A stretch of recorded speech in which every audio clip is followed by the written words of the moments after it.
आखिर इतनी जल्दी क्यों थी? जी हाँ, मुख्य चुनाव आयुक्त की नियुक्ति करने के पीछे आखिर क्या मंशा है? देवियों सज्जनों, आप देख रहे हैं कि राजीव कुमार साहब का 18 तारीख को यानी 18 फरवरी को बीते रोज कार्यकाल पूरा हो रहा था।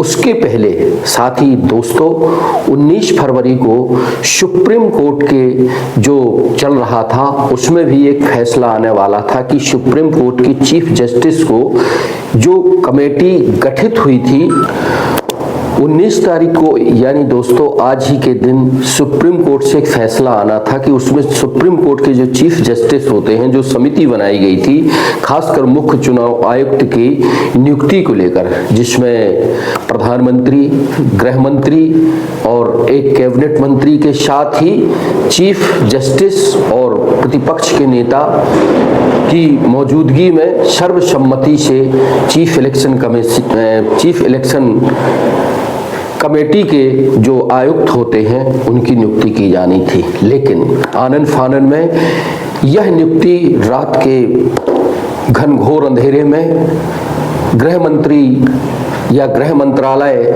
में संयुक्त सचिव और सचिव रहे गणेश कुमार साहब की नियुक्ति से बवाल मच गया है।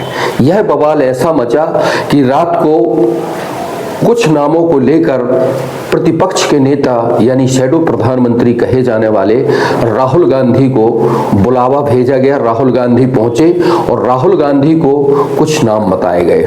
राहुल ने असहमति व्यक्त की, साथ ही यह भी कहा कि आखिर इतनी जल्दी क्यों। और जो हमारे सूत्र बताते हैं जो उनको एक पर्चा दिया गया था वह पर्चा वहीं पर फेंक कर मुंह पर प्रधानमंत्री और गृह मंत्री को देकर चले आए। चाय जब उनका नौकर लेकर आया तो उन्होंने चाय पीने से भी मना कर दिया और पानी पी के वहां से निकल आए। आखिर क्यों?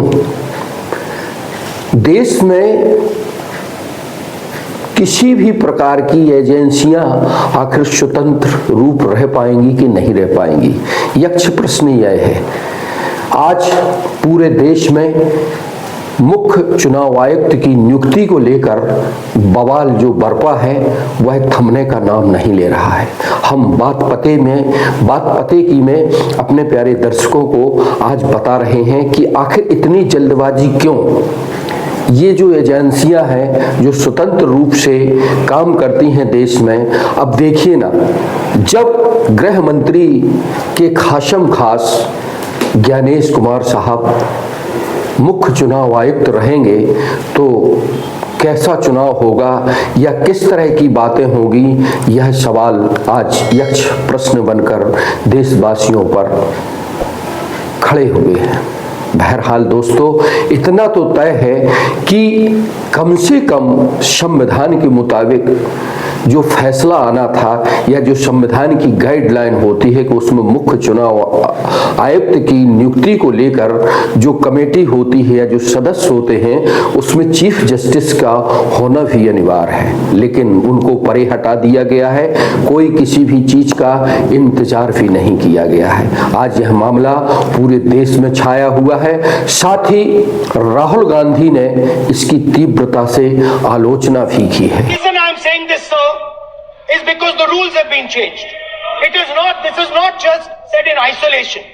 Speaker, sir, the election commissioner used to be chosen by the Prime Minister, Leader of Opposition, and the Chief Justice. Sir, the Chief Justice was removed from that committee. Why? Why? This is the question, sir. This is the question to the Prime Minister. Why was the Chief Justice removed from the committee? Now, in a few days, I am going to go to the meeting. There's going to be Mr. Amit Shah and Mr. Modi ji, and there's going to be me. 2-1. Why am I even going to the meeting? What is the purpose of me going to the meeting? I'm only going to the meeting to certify what Modi ji and Amit Shah ji are going to say, right? Whereas if the Chief Justice was there could be a discussion. Chief Justice and Leader of Opposition could say, no, we don't agree. So, there seems to be a calculated strategy. Now, देखिए ना दोस्तों, संविधान को किस तरह ठेंगा दिखाया जा रहा है। आज कार्यपालिक के तौर पर जो लोकतंत्र के स्तंभ होते हैं उसमें से कार्यपालिक का मतलब होता है सरकार।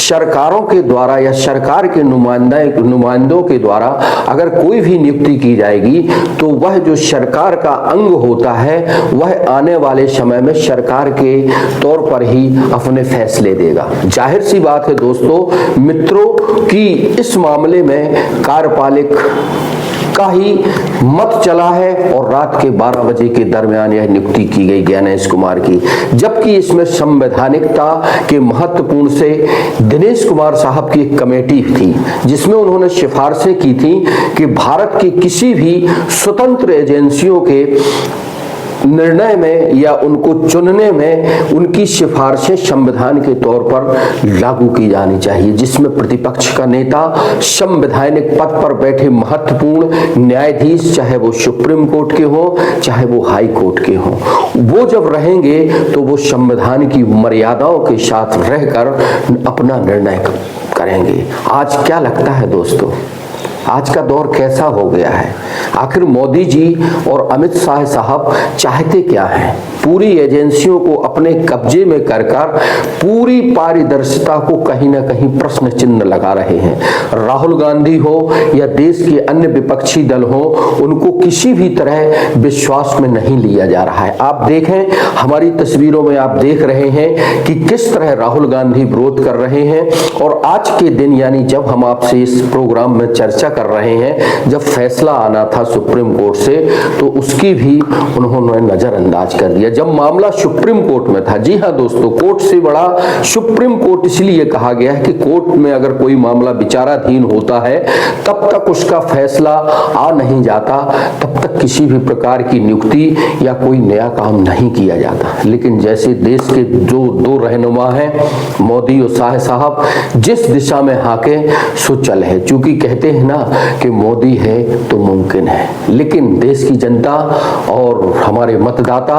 सब कुछ जान रहे हैं, समझ रहे हैं कि आज के दौर में आखिर लोकतंत्र की किस तरह हत्या की जा रही है और लोकतंत्र को किस तरह बिखराव करके मनमानी तरीके से यह अंजाम दिए जा रहे हैं। बहरहाल हम ज्ञानेश कुमार साहब के बारे में बता दें कि ज्ञानेश जी जम्मू कश्मीर धारा 370 हो या और चीजें थी, उसमें गृह मंत्रालय में जम्मू कश्मीर डेस्क पर काम करने वाले थे। साथ ही मंदिर वाले मामले पर भी आप जो है थे। बहरहाल इतना तो तय है कि लगातार कई वर्षों से गणेश कुमार जी अमित शाह के खासम खास एक चेहरे ही नहीं बल्कि एक मोहरे भी हैं।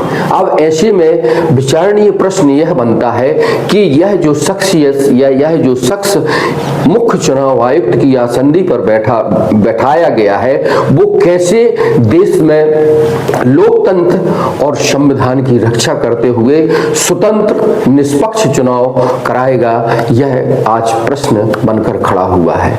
बहरहाल जब उसमें कहते हैं कि प्रतिपक्ष के नेता या न्यायाधीश की रजामंदी होनी चाहिए थी, तो आखिरकार इनको क्यों दूर रखा गया। साथ ही दोस्तों, आज मोदी का विरोध कोई नहीं कर रहा, और खासकर उनकी किचन कैबिनेट के मंत्री, उनमें जो एक मंत्री शामिल हैं, वो कभी नहीं मोदी या शाह का विरोध नहीं कर सकते हैं, यह जाहिर सी बात है।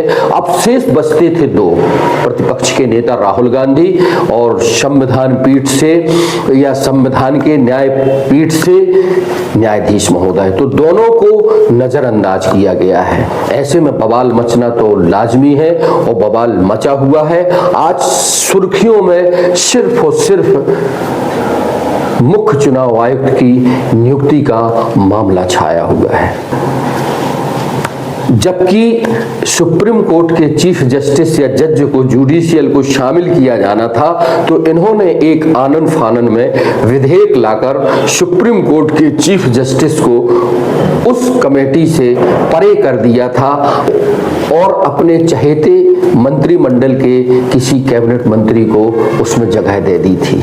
अब सिर्फ कैबिनेट मंत्री, प्रतिपक्ष का नेता, प्रधानमंत्री और गृह मंत्री, चार लोग मिलकर यह फैसला करने वाले थे।